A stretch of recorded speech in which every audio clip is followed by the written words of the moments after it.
Baik Bapak Ibu yang dimuliakan Allah, jamaah Isya di Masjid An-Ni'mah, semoga selalu dapat nikmat Allah Subhanahu wa taala. Di dalam surat Luqman disebut nikmat itu ada dua, zahir dan batin. Maka nikmat zahir, badan yang sehat, dompet yang ada isinya, punya tempat tinggal, punya kendaraan, punya pasangan, punya anak, punya kawan, itu zahir, punya kerjaan, semuanya itu zahir. Adapun nikmat yang batin ketika kalbu berkawan dengan Allah Subhanahu wa taala. Ketika kalbu selalu berkiblat kepadanya, maka setiap kalbu menjauh darinya, itulah siksaannya. Itu yang disebut dalam Al-Quran ma'isyatan dongka. Orang-orang yang berpaling dari mengingat Allah, maka Allah jadikan baginya ma'isyah. Ma'isyah itu hidup, tempat hidup, waktu hidup. Jadi dua, tempat dan waktu. Jadi waktunya dalam hidup, tempatnya dalam hidup, dongka. Dongka artinya sempit. Ya. Kalau sudah sempit, bawaannya marah, kesal, benci kepada orang yang beda faham. Ini hati-hati. Ya. Dan nikmat Allah malam ini kita dipertemukan karena Allah, dan yang kedua kita dipertemukan untuk ilmu Allah Subhanahu wa taala. Yang kan kita baca bukan ilmu saya, tapi ilmu dari Allah Subhanahu wa taala. Jika ada kekurangan dalam menyampaikannya, saya minta ampun kepada Allah dan memohon supaya itu tidak masuk ke dalam hati kita semua. Amin ya rabbal alamin. Mari kita baca surah Al-Fatihah. Saya kirimkan untuk Nabi Muhammad sallallahu alaihi wasallam. Pengarang kitab ini Ibnu Athaillah Sekandari Qaddasallahu sirrahu, dan guru-guru saya mengajarkan kitab ini, wabil khusus masih hidup beliau, Abuya Nu'man Bashir, dan yang kedua Abuya Hasan Al-Basri. Dua-duanya mengajarkan saya kitab Al-Hikam, dan juga masyayikh yang lain yang sanadnya bersambung kepada imam ini. Wabil khusus siapapun yang hadir dan mendengarkan kajian ini. Al-Fatihah. A'udzubillahi minasyaitonir rajim. Bismillahirrahmanirrahim. Alhamdulillahirabbil alamin. Maliki yaumiddin. Iyyaka na'budu wa iyyaka nasta'in. Shiratal ladzina an'amta 'alaihim ghairil maghdubi 'alaihim. Semoga Allah bukakan kalbu kita semua. Amin. Wa bisanadina al-mutassil al-imam al-arif billah Ibnu Athaillah Sekandari qala. Imam Ibnu Athaillah berkata, la tastaghrib, jangan merasa heran, merasa asing, merasa aneh. Wuku' al-akdar, jika terjadi sesuatu yang tidak menyenangkan. Ma dumta fi hadhihi dar, selama engkau masih hidup di negeri yang fana ini, di kampung yang masih fana ini, di dunia yang pasti akan binasa ini. Makanya walaupun saya tidak senang naik BBM, saya nggak komentar, Pak. Emang udah begini, ya. Kita nggak usah komentar banyak-banyak yang kemudian memperparah kolbu. Ya. La tastaghrib wuqu'al akdar ma dumta fi hadhihi dar. Jangan kamu merasa heran jika ada keburukan di bumi ini, karena bumi ini memang tempat buruk. Jangan engkau merasa aneh jika ada musibah di negeri ini, karena negeri ini penuh musibah. Seharusnya hikmah kita bukan yang ini sebelumnya. Tapi Pak Pengurus pintar sekali, ini hiburan buat saya sebenarnya. Karena saya juga habis kehilangan. Ya. Inilah, ya sunnatullahnya begitu. Ada yang dipanggil lebih awal, ada yang dipanggil nanti. Ya. Ada yang malam ini, ada yang besok lagi. Yang baru saja wafat guru saya juga di kampus.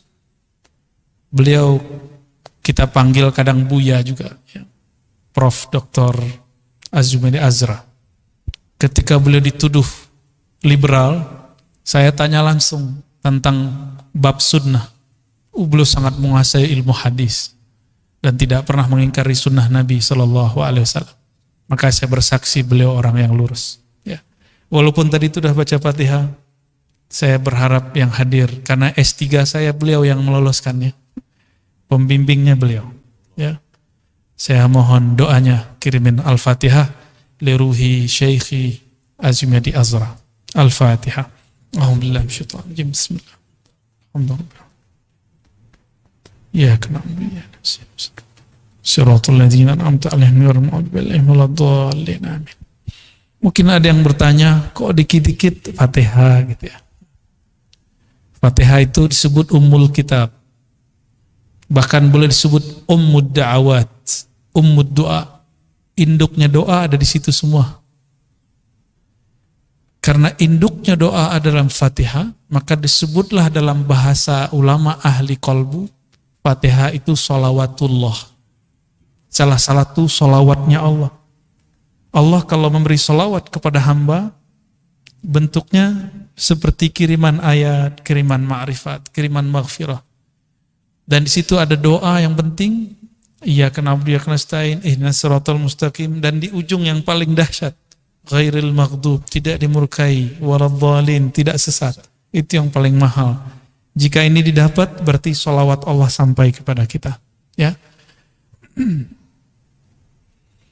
Apa arti sholawat? Sholawat itu artinya kucuran rahmat. Artinya apa? Kucuran rahmat. Ya. Maka kita beruntung diberikan Allah satu surat yang tidak pernah diturunkan kepada para nabi sebelum Nabi Muhammad sallallahu alaihi wasallam. Itulah suratul Fatihah. Jadi kita harus berbangga, apa-apa aja Fatihah aja. Mau ngapain Fatihah? Perasaan gak enak, Fatihain aja, ya Allah. Kenapa jiwaku gelisah, pikiranku sempit, dadaku terasa tidak nyaman? Baca Fatihah. Biar tidak bergantung kepada doa-doa orang. Kadang kita bergantung dengan ruqyah, bergantung kepada doa ustadz, bergantung. Dan ini berbahaya. Berbahayanya membuat hati kita berkiblat kepada selain Allah Subhanahu wa ta'ala. Ya. Nah, kembali ke sini. Jadi kenapa di dunia ini ada kematian? Ya karena emang dunia ini tidak abadi. Apa kurang cukup bukti bahwa dunia ini tidak abadi dengan adanya orang lahir plus ada yang mati? Setiap detik itu ada yang mati dan setiap detik ada yang lahir. Begitulah terus. Dan beruntunglah orang yang lahirnya disambut dengan gembira dan wafatnya ya ditangisi oleh orang-orang yang ada di dunia. Ya. Tapi hati-hati juga. Salah satu bentuk riya tersembunyi, mati ingin dikunjungi, disolati banyak orang. Itu riya juga tuh, ada di kitab Pak. Ya. Di antara ciri-ciri orang riya, ketika dia mati dia ingin ramai ada orang datang kepadanya. Nah. Tapi kita juga nggak minta ada orang sepi Pak. Urusan Allah aja itu ya, kita nggak usah kemudian memikirkan aneh-aneh. Baik. Jadi kenapa dunia ini ada yang nggak enak, ada perasaan yang nggak nyaman, ada musibah? Kenapa? Karena memang sifat aslinya dunia dua aja, taghayyur, berubah-ubah, wal fasad, dan rusak. Cuma itu sifat dunia. Berubah, dulu kita kecil, sekarang dewasa, ada yang dewasa, sekarang tua. Ya. Tahu-tahu udah ubanan Pak ya? Ya. Udah ubanan aja. Dulu wajahnya masih oke, sekarang udah mulai keriput. Ya. Uban saya banyak Pak. Umur saya belum sampai 40. Ya. Saya nggak tahu umur saya berapa ntar kan. Ya. Ini tanda bahwa dunia ini fitrahnya cuma dua aja. Apa tadi? Taghayyur, berubah. Yang kedua, fasad. Dia mesti begitu, nggak akan lebih dari itu. Ya. Semoga kita berubah dari tidak baik jadi baik. Ya. Dari gelap jadi cahaya, dari keras jadi lembut, dari tidak kenal Allah jadi kenal Allah Subhanahu wa ta'ala. Ya. Fa innaha ma ubrizat illa ma huwa mustahiqqun wasfiha, mustahiqqu wasfiha wa wajibu na'atiha. Boleh juga dibaca ma huwa mustahiqqun wasfuha wa wajibun na'atuha. Sesungguhnya dunia ma ubrizat, tidaklah dikeluarkan darinya, tidaklah dimunculkan. Baraza itu beda dengan kharaja. Kalau kharaja keluar biasa, kita kita keluar gitu ya. Kalau baraza itu keluar artinya ditampakkan. Fa innaha ma ubrizat ma barazat. Bisa begitu? Sesungguhnya dunia itu tidaklah menampakkan illa ma huwa, kecuali yang mana mustahiqqu wasfiha, yang pantas menjadi sifatnya. Tadi sifatnya taghayyur at-taghayyur wal fasad, berubah dan rusak. Wa wajibuna atiha, dan yang wajib baginya, yaitu kehancuran ya. Jadi dunia memang harus hancur. Dunia itu semua. Jadi jangan bayangkan, kita bayang dunia itu kan gunung, bukit, tanah. Enggak, tubuh. Bukan hanya itu, ada dunia kerja. Ada orang masuk kerja, ada dipecat. Ada orang masuk kerja, ada yang kemudian naik, ada yang ganti jabatan. Ada orang keasikan di jabatannya. Berarti dia lupa dengan sifat dunia. Bahwa dunia jabatan itu bagian dari dunia dan sifatnya pasti berubah. Kita nggak boleh kemudian nyaman di situ, nggak boleh nyaman di situ. Para selebritis, para ustadz yang masyhur, mungkin dia dipuja, diikuti, ada followernya, dia harus siap nanti ada orang membencinya, ya, sama, ya. Dia harus siap jika nanti tidak ada viewernya. Karena sekarang artis itu masuk ke YouTube ya. Dulu diremehkan YouTube. Sekarang tidak. Tapi banyak orang berangan-angan ingin terkenal, ingin dipuja, dia lupa kalau orang dipuja pasti dicaci maki. Kalau orang dicinta pasti dibenci. Itu yang mereka lupa. Ini yang terjadi di negara-negara yang batinnya sudah mulai kosong dari dunia spiritual. Kita sering dengar dunia-dunia K-pop ya. Kasihan, itu setiap hari hampir ada yang bunuh diri. Padahal wajahnya cantik, habis oplas ya. Ya antum bilang oplas ketemu ngelirik juga kok. Jujur aja lah ya. Kita kan kulitnya so mateng, mereka bening-bening. Orang-orang seperti kita suka yang putih-putih. Dan itu tabiat, masuk ke sisi manusiawi. Walaupun kita tahu dia operasi, orang lihat juga. Nah, dunia begitu, udah tahu busuk, orang datangi juga, udah tahu dia bukan asli, disukai juga. Begitulah dunia, ya. Maka apabila satu lukisan dipuji, maka yang terpuji sebenarnya siapa? Yang melukis atau lukisannya? Sebenarnya pelukisnya. Jika antum dipuji orang karena ilmunya oke, wajahnya bagus, kerjaannya oke, sebenarnya yang dipuji adalah Allah yang mengilhami itu semua. Allah yang memberi itu semua. Baru antum boleh terima pujian. Ini kata Imam Nuthailah Sekandari. Kamu tidak boleh terima pujian kecuali kamu melihat yang dipuji adalah Allah. Kalau enggak mending menghilang. Ya.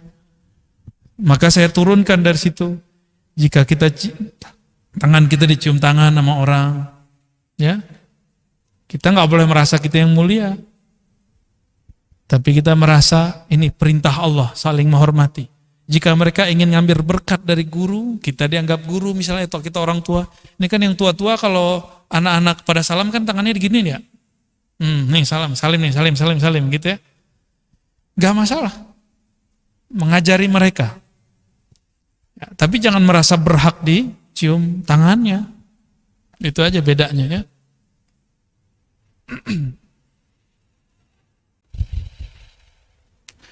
Lalu apa kata beliau? Kata pensyarah ini, nama imamnya Imam Ibn Ajibah ya. Imam Ibn Ajibah mengatakan, beda orang awam dengan orang arif. Orang awam yang Islamnya hanya ingin yang indah-indah, dengan arif yang mengenal Allah, yang tahu seluk-beluk agama ini. Meskipun gak bisa baca kitab, semoga yang hadir malam ini tergolong arif. Amin ya. Walaupun gak bisa nerjemah Quran, ya gak apa salah. Nanti gak ditanya kok Pak, bisa gramatikal bahasa Arab gak dikubur, gak ditanya. Ya, yang ditanya, kamu kenal Allah tidak?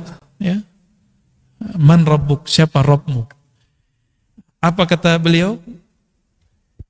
Min adabil arif, ciri-ciri orang arif, orang yang bermakrifat, beda dengan orang awam. alla yastaghrib syai'an min tajalliyatil haqq. Tidak pernah merasa aneh, tidak pernah merasa sulit menerima apapun yang Allah tajallikan, yang Allah tampakkan, yang Allah mau. Ya. Anak saya diambil Allah, kan Allah yang mau, Pak. Apalagi nih kejadian kita, guru saya diambil Allah, apa saja. Ada yang dikasih, ada yang diberi, ada yang lahir, ada yang mati, begitu terus. Kita nggak bisa menahan sama sekali takdir Allah Subhanahu Wa Taala. Nah, orang yang masih merasa aneh, berarti dia orang yang awam. Nah, saya sering menjelaskan dulu, ada namanya Jamal, ada Jalal. Masih ingat? Ada Jamal, ada Jalal. Masih ingat gak? Saya ulangin ya. Jamal, keindahan Allah, kebaikan-kebaikan Allah. Sedangkan Jalal, keindahan Allah tapi dalam ketegasannya. Kalau Jamal, keindahan Allah dalam kelembutannya. Nah, kita ulangi terjemahannya ya. Kalau Jamal, Jalal secara harfiah, Jamal indah, Jalal mulia. Tapi bahasa Indonesia kita emang agak kurang kaya dalam menerjemahkan bahasa Arab. Karena Karim diartikan mulia, Aziz diartikan mulia. Terus apa perbedaan tiga kalimat ini? Lain. Kenapa iblis bertawassul dengan sifat izzah, bukan dengan karam? Bikaramika, dengan kemuliaanmu, karim. Karena lain makna aziz dengan makna karim. Apalagi jalal dan jamal. Ya, jalal, jamal. Jamal itu kita berkumpul malam ini. Enak kan? Kalau ngaji-ngaji doang enak. Coba antum diajak berjuang, mau gak? Siapa yang mau diajak berjuang? Kalau ngaji itu jamal. Diajak berjuang, bikin pesantren, bikin pergerakan dakwah. Siapa yang mau pahit-pahitan begitu? Ya. Bukan hanya itu, perjuangan itu gak harus politik. Karena politik itu fardu kifayah. Dan saya memandang diri saya tidak layak untuk terjun ke politik. Politik praktis. Karena saya tidak ada pendidikan itu dan tidak pernah masuk organisasi pra-politik juga gak pernah. Ya. Maka kita ngambil bagian yang lain. Yang ini juga fardu kifayah. Nah, ini adab nanti antum ketemu guru manapun. Jangan paksa dia memilih pilihan kita. Atau membicarakan politik ala kita. Karena mungkin siapa tahu dia tidak menguasai. Tapi beberapa ustadz karena ingin menyenangkan jamaahnya, dia terpaksa kemudian bermujamalah. Ya. Mujamalah itu ngenak-ngenakin temen lah. Padahal dia nggak begitu-gitu amat. Tapi lama-lama kalau ketemunya komunitas begitu terus setiap hari begitu lagi, besok begitu lagi, jadi karakter. Dia takut menunjukkan dirinya yang sebenarnya. Inilah yang terjadi pada guru yang mengikuti selera muridnya. Ya. Bukan murid mengikuti hidayah yang dibawa gurunya. Jahil. Kalau guru nggak bawa kayak selera, dia pakai hidayah. Mau pahit juga diajarin. Tapi kalau mental ya murid enggak. Ya. Nah, ini bahagianya orang yang mental murid jadi guru. Mental murid jadi guru. Nggak siap dibenci. Nggak siap berbeda dengan orang lain. Nggak siap beda dengan muridnya. Takut nggak diundang lagi. Ya. Gimana Pak? Baik. Jamal, ya beginilah. Ini Jamal, nggak ada pengorbanan. Antum korbannya cuma berangkat dari rumah ke sini. Ya. Kalau beragama cuma itu, gampang sekali beragama itu. Ya. Maka beragama harus ada pengorbanan. Kadang korban perasaan. Gak hanya korban duit. Kalau korban duit orang biasa, korban perasaan ini yang paling berat. Ya, karena perasaan itu bagian dari yang disebut nafs, jiwa, ego. Ego ini harus disembelih. Ego itu harus dibakar. Kalau enggak, dia akan merongrong. Dia seperti anjing liar, anjing gila yang ada dalam diri. Ya. Kalau kita tidak tundukkan dia akan menguasai kita.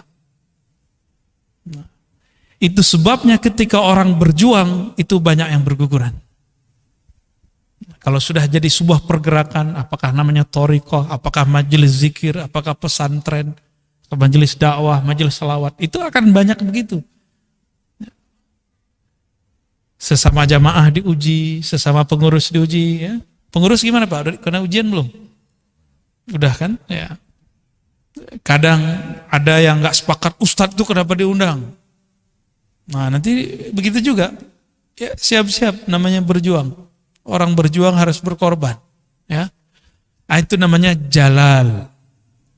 Jalal itu ketika menemukan sesuatu yang jiwa kita bilang gak enak, tapi ruh kita bilang itu enak. Itu kemerdekaan dia.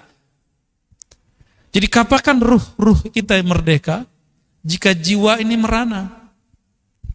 Jika jiwa kemudian disudutkan terus, jiwa kemudian dididik terus sampai kemudian dia menjadi patuh kepada ruh. Baru ruh kita merdeka. Inilah yang disebut al-insan al-kamil, manusia yang sempurna. Dan itulah Rasulullah sallallahu alaihi wasallam. Nah, kita sedang proses ke sana. Semoga Allah mudahkan, ya.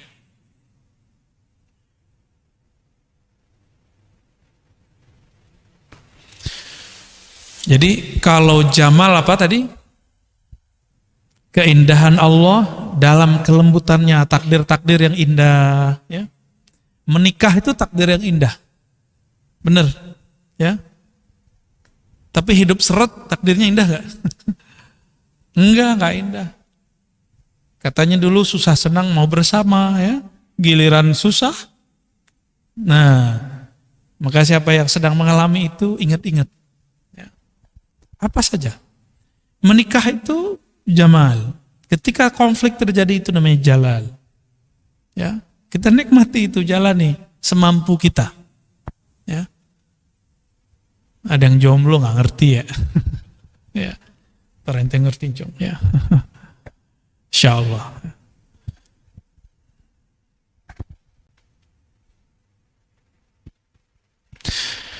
Semua itu cara Allah mengenalkan dirinya. Semua itu cara Allah berbicara kepada makhluk. Jadi apapun takdir kita, apapun kejadian kita, itu cara Allah berbicara kepada kita. Ya. Seakan-akan Allah mengatakan, Ana ma'akum. Kan di Quran, wa huwa ma'akum aynama kuntum. Aku bersamamu. Dia bersamamu. Dimanapun kamu berada, kapanpun kamu berada.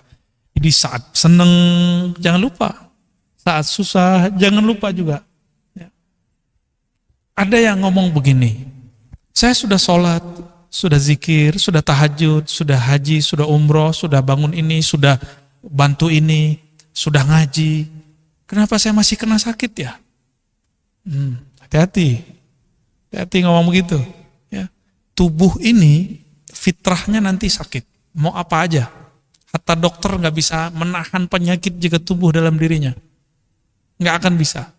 Ustadz ahli ruqyah, kalau memang takdirnya sudah kena sakit juga. Sama aja. Ya, ada orang paling ajaib nyembuhin orang, saya udah ketemu. Tapi dia sakit juga, dan sakitnya hampir semua penyakit yang orang diobati ada di dia. Ujiannya lebih berat. Ya. Kenapa? Dia dipuji, bisa mencabut penyakit orang. Ternyata bukan dia cabut, dia isep. Masuk ke badannya semua, ya.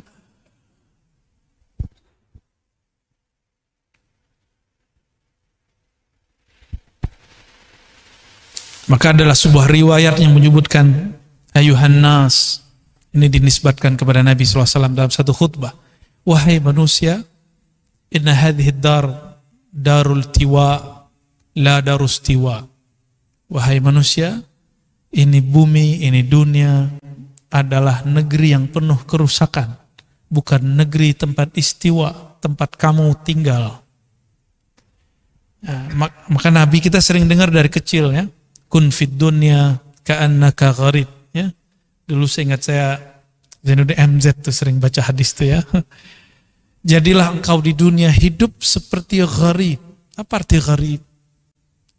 Orang asing. Orang asing yang gak mungkin dia berpikir akan tinggal lama. Enggak antum yang mau keluar, dunia ini ingin mengeluarkan kita. Kita gak mau keluar nih. Dunia ini yang mengeluarkan kita sudah. Ya. Dan kita sudah sering sampaikan bahwa Kenapa mati itu menjadi menyakitkan? Karena orang yang mati ini hatinya masih terikat dengan dunia. Maka ketika diputus oleh malaikat maut, itu yang menyakitkan. Ya. Nah, mulailah melepas-lepas itu sedikit demi sedikit. Ya. Bukan melepas hidup dunianya, bukan melepas kalau kita diberi kemewahan oleh Allah, nikmat, bukan itu. Tapi bergantungnya kalbu kepada yang bagian-bagian itu. Silakan hidup nikmat, hidup nyaman. Silakan pakai kendaraan, silakan semua. Tapi kalbunya jangan di situ. Kalbunya kepada pemberi nikmat. Kan sama aja.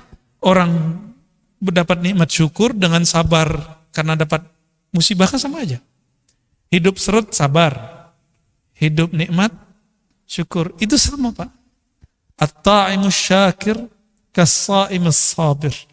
Orang yang dapat nikmat dan dia bersyukur, dia makan, dia bersyukur, dia punya rumah, dia bersyukur, dia punya semua fasilitas, dia bersyukur, sama dengan orang yang sabar. Yang dia sabar saat dapat musibah. Sama aja. Kan sama-sama aja sebenarnya.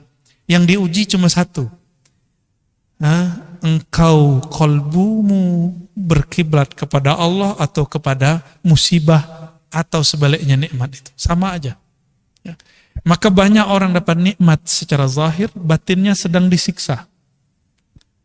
Dia dapat nikmat zahirnya, tapi batinnya gelisah. Kenapa? Kalbunya tidak bersama Allah. Hidupnya sempit, perasaannya sempit aja. Ya. Ada orang hidupnya terlihat susah, tapi kalbunya selalu bersama Allah. Yang kamil sempurna, apapun keadaannya, dia bersama Allah. Nggak mandang-mandang saat, ya. Nggak mandang-mandang saya pengennya yang enak-enak aja deh gitu. Kalau udah ngaji hikam jangan gitu lagi ya. Kenapa? Antum suka nggak suka, takdir itu pasti baik buruk, dua-duanya muter.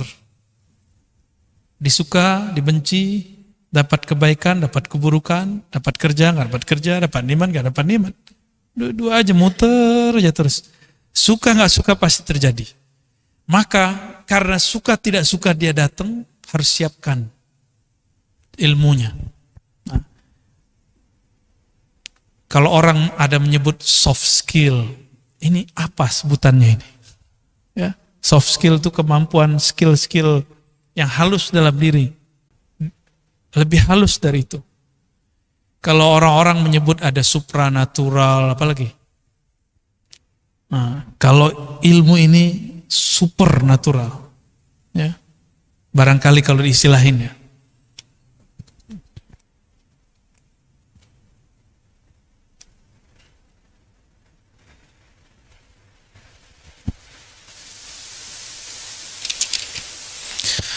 Ini saya berbicara sebagai seorang guru, karena saya seorang guru. Nikmatnya guru ustadz dai apa? Ada murid. Ya. Ada murid, ada orang-orang yang mau berkorban, ada orang-orang yang khidmat, ada orang-orang yang ngaji. Ada orang-orang yang memuji. Ada pengikut, follower. Ya. Itu mirip-mirip dengan artis, Pak, mirip. Mirip sekali. Cuma kalau dia berhasil, dia akan jadi artis langit. Kalau enggak, dia cuma jadi ustadz artis. Kapan dia kemudian berhasil? Kira-kira kapan dia berhasil? Nah, ini yang disebut di awal hikam dulu. Ya. Udfun wujudaka fi ardil khumul. Masih ingat gak? Nomor 4 Bu ya. Nomor 4 ya. Udfun wujudaka fi ardil khumul. Benamkan dirimu, wujudmu, ini wujud. Jangan merasa dirimu ada wujud fi ardil khumul, di bumi yang dalam, di tanah yang dalam. Wa ma nabata, sesuatu yang tumbuh sebelum saatnya, ya, biji yang tumbuh di atas tanah tidak dibenamkan sedikit, maka dia tidak tumbuh secara sempurna. Coba lihat biji padi, biji jagung, dibiarkan bergeletak, dia masyhur kelihatan, ya, tidak ditekan. Nah, menekan itulah yang disebut membakar ego. Dan yang melakukan itu guru. Guru yang bakar itu. Maka seorang da'i, ini pesan saya untuk diri saya sendiri dan siapapun yang menjadi da'i atau ustadz. Karena tidak ada namanya komisi pengawas ustadz, nggak ada. Maka carilah guru yang akan mengawasimu. Carilah mursyid yang akan membimbing. Karena di atas langit pasti ada langit, di atas orang berilmu pasti ada yang lebih berilmu lagi. Di atas mursyid ada mursyid lagi. Ya. Kecuali jika rohaninya telah langsung berguru kepada rohaniah Rasulullah SAW. Boleh dia nggak berguru. Ya. Itulah masalahnya ya. Siapa yang begitu ya? Maka sampai hari ini saya masih berguru. Ya. Ketemu ke kampung mana, ke negeri mana, saya cari guru. Walaupun sesaat, ya, sejam, 2 jam, 15 menit, saya masih berguru. Ya. Ini tahadus bin ni'mah. Sebagai bentuk rasa syukur, saya kemanapun saya cari guru. Ya, ada yang mau didatengin, ada yang tidak. Ya. Ada yang nggak mau didatengin karena dia nggak mau masyhur. Nah, ini kita juga berguru kepada orang itu. Wow, ada ya orang begitu.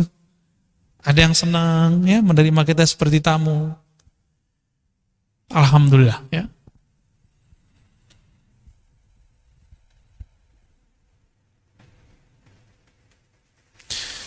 Ini diulang lagi oleh beliau di belakang sini. Amma in kunta la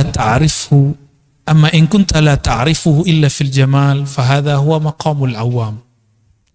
Jika engkau hanya mau kenal Allah dalam keadaan senang saja, berarti engkau masihlah orang awam. Selama-lamanya jadi orang awam.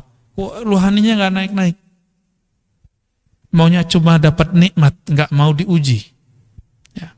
Dan saya sudah berkali-kali juga memberikan analog. Kalau kita sekolah, nama kita nggak ada di daftar ujian, kita marah apa enggak? Dan kenapa orang-orang tidak marah sekarang jika dia tidak diuji? Seharusnya dia bersyukur dengan ujian, apapun ujiannya. Diuji kawan, diuji teman, diuji guru. Pada hakikatnya bukan mereka yang menguji. Yang menguji adalah Allah Subhanahu wa ta'ala. Ya.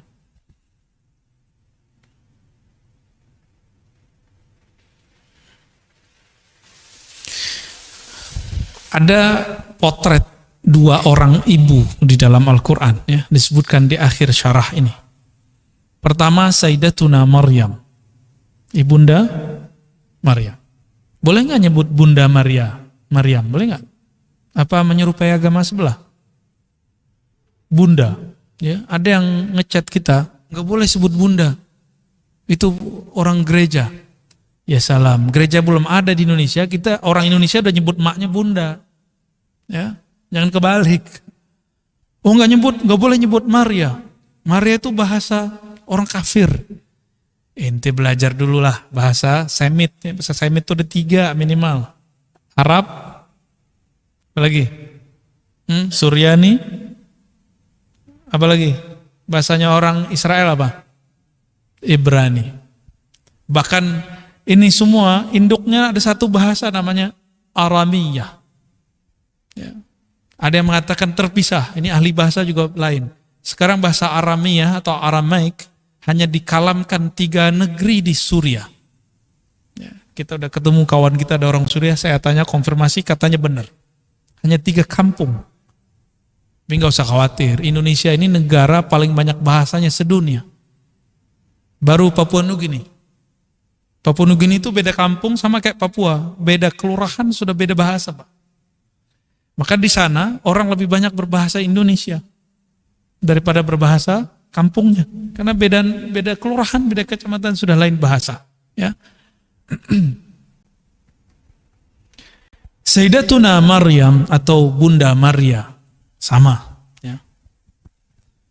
Beliau ini ketika dikabarkan dapat anak tapi nggak ada lakinya, nggak ada bapaknya, cuma nanya doang. Saya kan tidak pernah disentuh laki-laki, menikah tidak pernah, disentuh nggak pernah. Mana mungkin saya bisa punya anak? Itu aja protesnya. Nggak ada protes yang lain. Protesnya cuma melihat tubuhnya. Kan biasanya perempuan ya, menikah, hamil biasa. Ini nggak ada. Oleh karena itu, beliau disebut siddiqiyah. Nggak banyak protes. Meskipun pernah ada ratapan-ratapan ketika hendak melahirkan, tapi ratapannya ratapan bukan menolak takdir. Ya, itu beda. Dia cuma curhat-curhat aja. Curcol kata orang bilangnya. Lain dengan Sayyidatuna Sarah. Sayyidatuna Sarah umurnya sudah tua. Mungkin 60 atau 70, lalu hamil. Dikabarkan hamil. Dia kemudian merasa aneh. Masa sih? Sampai pukul mukanya. Nggak mungkin, ini kabar nggak benar. Itu ungkapan bahasa Arab mubalaghah. Ya. Maka Sayyidatuna Sarah disifatkan dengan sifat yang lain, tapi bukan siddiqiyah. Siddiqiyah itu ma'rifat Sayyidatuna Maryam, ma'rifat Sayyiduna Abu Bakar As-Siddiq, menerima apa adanya. Itu dia. Ya. Nggak banyak tanya kalau siddiqiyah. Makanya orang belajar ilmu ma'rifat kebanyakan bukan siddiqiyah, tapi kebanyakan ilmu Sayyidina Ali. Karena pakai pertanyaan lebih banyak. Kalau Sayyidina Abu Bakar nggak ada bertanya banyak. Pertanyaan 1-2 selesai. Ya.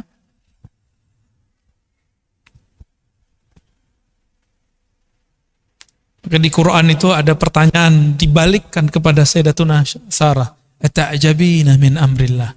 Apakah kamu merasa takjub, heran dengan kehendak Allah Subhanahu wa ta'ala, ya. Baik, ini hikmah malam ini. Mau ditambah? Langsung tanya jawab. Ya, oke, baik. Kita baca lagi lalu tanya jawab. La tastaghrib wuqu' al-aqdar ma dumta fi hadhihi ad-dar. Jangan lagi engkau merasa heran dengan keburukan, perubahan, fana, kehancuran di bumi. Karena itu adalah sifat aslinya bumi. Jangan kamu merasa heran dengan musibah yang ada di dunia, karena itulah karakter aslinya dunia. Fa innaha ma ubrizat illa ma huwa mustahiqun wasfuha wa wajibun na'tuha. Karena dunia sifatnya tadi dua, dia akan menampilkan dua-duanya kemanapun engkau memandang, kemanapun engkau melihatnya. Wa ma lillahi baqiya, ditambah dengan kalam Imam Malik. Ini tambahan saya. Jika itu dibuat karena Allah, jika yang datang malam ini karena Allah, nanti insya Allah di sorga Allah pertemukan lagi kita. Insya Allah, ya. Saya pun juga sama, ya. Mungkin saya niatnya nggak benar, bapak aja yang ngumpul, nanti gurunya yang lain. Tapi saya juga berdoa, ya Allah, luruskan niatku, ya. Kuatkan batinku. Ini yang disampaikan guru kami waktu di Sumeneb kemarin di Madura, Abu Ya Taifur Ali Wafa, hafizahullah. Beliau juga seorang mursyid Thariqah Naqsyabandiyah, tabaqatnya satu tabaqat di atas saya. Ya. Apa kata beliau? Jika memang ruh dulu pernah bertemu di sana, di alam ruh, maka dia akan bertemu lagi dengan cara apapun di alam fana ini. Nanti juga akan bertemu lagi di masa mendatang di alam yang lain.